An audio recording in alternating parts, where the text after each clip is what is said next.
Welcome back, everyone. This is What Time Is It Gaming? We're going to go over another Gwent deck today. Today's going to be the Northern Realms Shieldwall Deck. We'll explain it. We'll go through it. We're going to have the deck written in the comments, so you can look at it for a quick glance. We're also going to have some updates and considerations when that happens.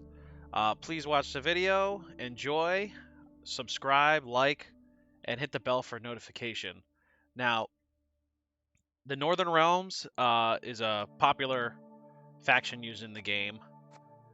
It is based on basically slamming points via, you've got the Temerian Drummer who does points at the end of every turn. You've got Strenger who does that as well. She can do it on both sides. You've got Corvo who has charges of boost. You've got the Kerack Marine and Radovid's Royal Guards who have orders that do it. I mean, you have a little bit of formation. These guys have something called formation, which gives them the ability to either use zeal or to get boosted, which inspires them. Some of them, it changes their order. And then you have some warfare cards that can do damage or boost yourself to where you need to be. So I mean, that's a little summary of the deck. Plus, you obviously have the dueling cards, Prince Anseis and Seltkirk, and you can mix that with the shield wall. Now let's dive a little deeper. So with the shield wall ability, you get 3 charges, you get 3 uses. You can boost an allied unit by 2 and give it a shield. Now mainly, again, this is for the, we call it the duel wall. The duelers using shields. So how dueling works is you'd use their order and you pick an enemy. Let's say Seltkirk picks someone, he's got 5. He picks someone that's 7, right? Okay, now, so if it's 7, he hits them for 5. They're now 2. They do 2 damage to him. He's now 3. He does 3 damage to them. You know, he would do 3 damage against 2. They would be destroyed. So if you do a shield wall, he now gets boosted to 7. So it would be a 7-on-7 damage. Now, if you have someone that's even higher than that, let's say the character's 14. He would be 7 with a shield, so he would do 7 damage. They would do 7 damage to him, but with his shield, they would do 0 damage. He would hit them with 7 again, and then they would be destroyed. So you can get rid of a lot of annoying cards, a lot of powerful cards that way. That is kind of the core idea of the deck, and then all these other cards around it are to help make that strategy, a winning strategy. We use the stratagem of the Crystal Skull. It boosts an allied unit by 4 and gives it Veil, so you may want to use it for someone like Vysogota, who's not that strong, or even Natalis, just to keep them on the board and keep their points there. And then the Veil makes them not able for statuses, so poison and the likes of that. Then we've got Amphibious Assault. It's an echo card. So when you play it and you use it up, it goes to the top of your deck for the next round, so you get to basically use it twice. You can pick a Northern Realm unit that's under 3 and play it, and then it's boosted by the amount that it's under 9. I usually like to pair it with Natalis. He picks out warfare cards, so if you use him to draw it, and then I usually personally use the Kerack Marine, but you can pick any of these guys. You put out the Kerack Marine, who gets boosted, so he's a higher card, and then you also can boost someone else by 4. I believe if you use Natalis to do that, it's about a 15-point turn, which is quite nice. You have the Viraxas Prince, Viraxas Outcast, and Viraxas King, which is one of these transform journey cards. Again, to do that, you need devotion, as well as I mentioned the Kerack Marine. You need devotion, which means no neutral cards. So if you're going to play with a deck, which I highly suggest, make the deck your own, make it where you feel comfortable. Just don't put any neutral cards in, or these cards are not going to be able to be maximized. He's not going to transform into the king. And with these kind of transforming cards, you always really want to try to get to that last form. Now with this card, the main point is that it can reset a Northern Allied's unit's ability. If someone does a duel and then you want to reset it, he can do another duel, so he can take out 2 cards, which is awesome. He also has in the later forms formation, and then he has Veil. which means he can't get statuses in the last form. Do remember, you can boost him with your leader ability, but he will not take the shield. The shield is a status, and Veil will not allow him to, so it's best just to skip that. Bloody Baron, he has formation as well. His power, though, is he resets other cards. So if there's a card with, you know, a ton of, let's say it's normally 5 and somehow he got boosted to 21, you reset the card, he's back down to 5. If he's inspired, so if he's boosted, the difference from 5 to whatever I said, 21, he'll get bleeding for. So it also does some after effect damage, which is really nice. Now again, this is another one that's like the dueling cards. You may want to combo him with Viraxas and have him do it twice. It can really, at the end of a game, if there are many boosted cards, swing the tide to you for the win.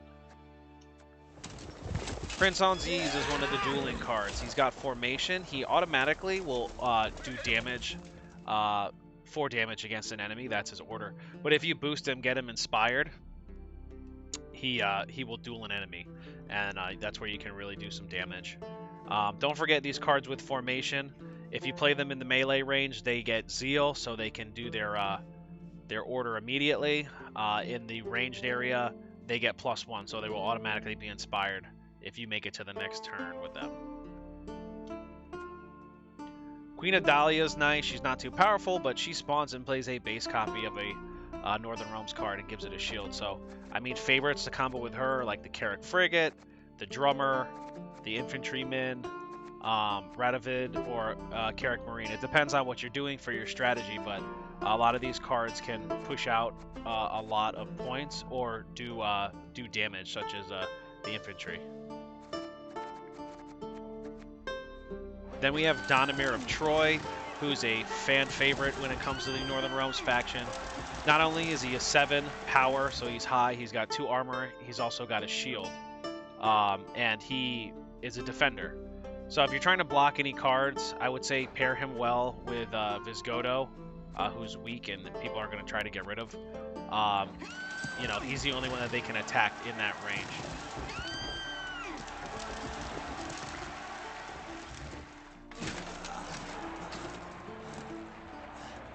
You have Seltkirk of Gulet. He's the other one who's dueling. He needs to be put in the melee slot, so make sure you put him in the melee slot, or else he's won't be able to do his duel, and that's the whole purpose of him.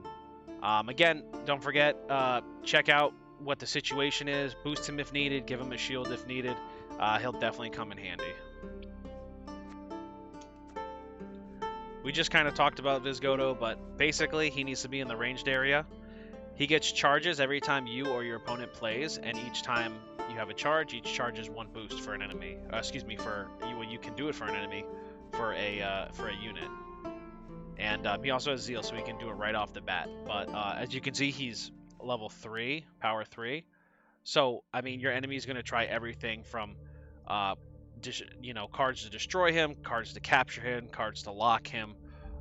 Banishing cards. I mean, they're going to do anything they can to get rid of this dude. Trust me, because you can dish out like 20 to 30 points with this guy if you play him early on in the game. So you really want to pair him up with someone. And again, the easiest thing to do is Donimir of Troy, because they can't select him. They can only select Donimir. You've got John Natalis. I mentioned him quickly with the combo with Amphibious Assault, but he plays a warfare card. He's usually again used for Amphibious Assault, but he can play the other ones in the deck, which are Boiling Oil or Mad Charge. If he's in your starting hand, there is no need to have really any of the other ones, especially Amphibious Assault. Try to get another strong addition to your strategy in a character card. You have Anna Strenger. She is popular. She's been around for a while.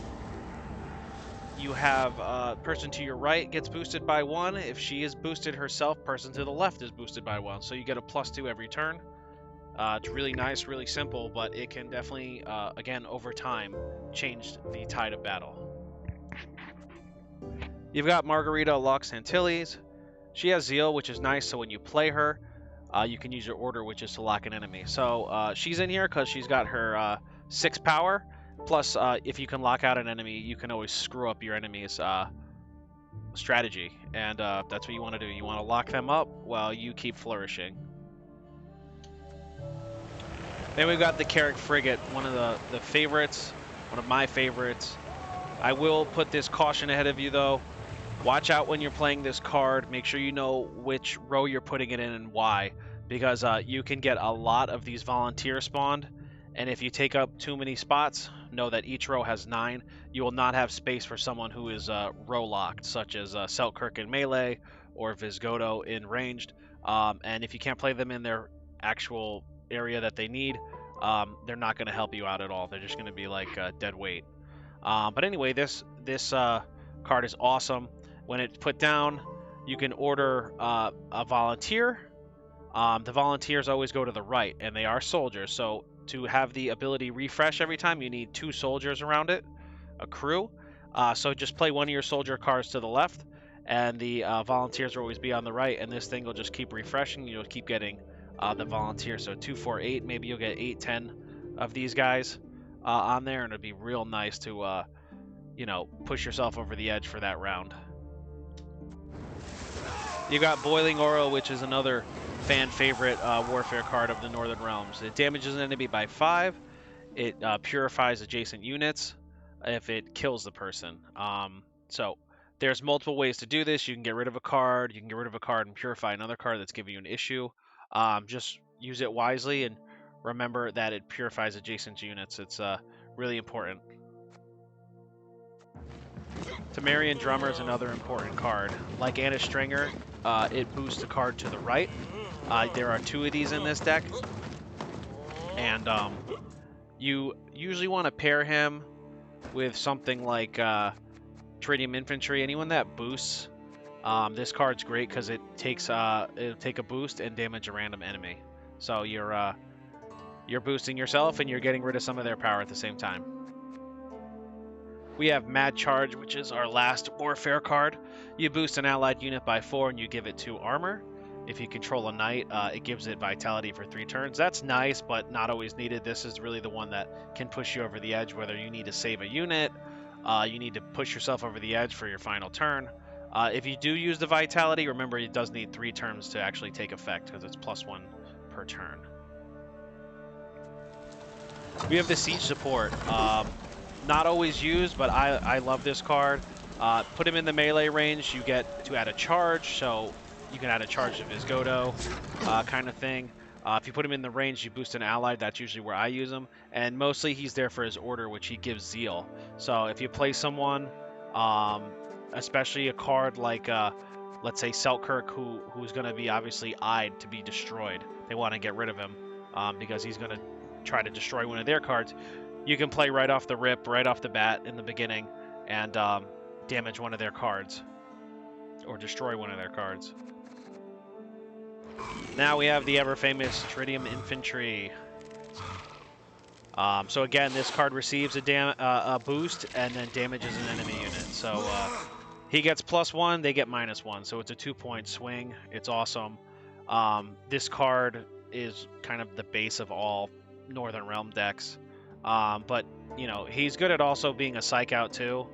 Or if you want to just use him, let's say in the second turn, if, you know, you already won and you would want to play him and get rid of him just to pass the time, pass that turn so you can go to round 3. That's also good because there are so many options with this deck. There's also 2 of these in this deck. You've got Dunbanner. This is a thinning card, and basically when you play one of them, you boost it and the other one gets pulled out of the deck. So it'll thin your deck a little bit, as well as you basically get 6 points automatically, plus whatever you boosted the other one. There's 2 of these, obviously. And just make sure you don't have both of them in your starting hand, or else, you know, it's going to really mess your strategy up. You've got Radovid's Royal Guards. These are a great card to have. They have formation, so they get zeal or they get boosted, depending if you put them in the melee or ranged area. They boost an enemy unit by 2, and if they're inspired, which is why I put them in the ranged area, you can give them 2 armor as well.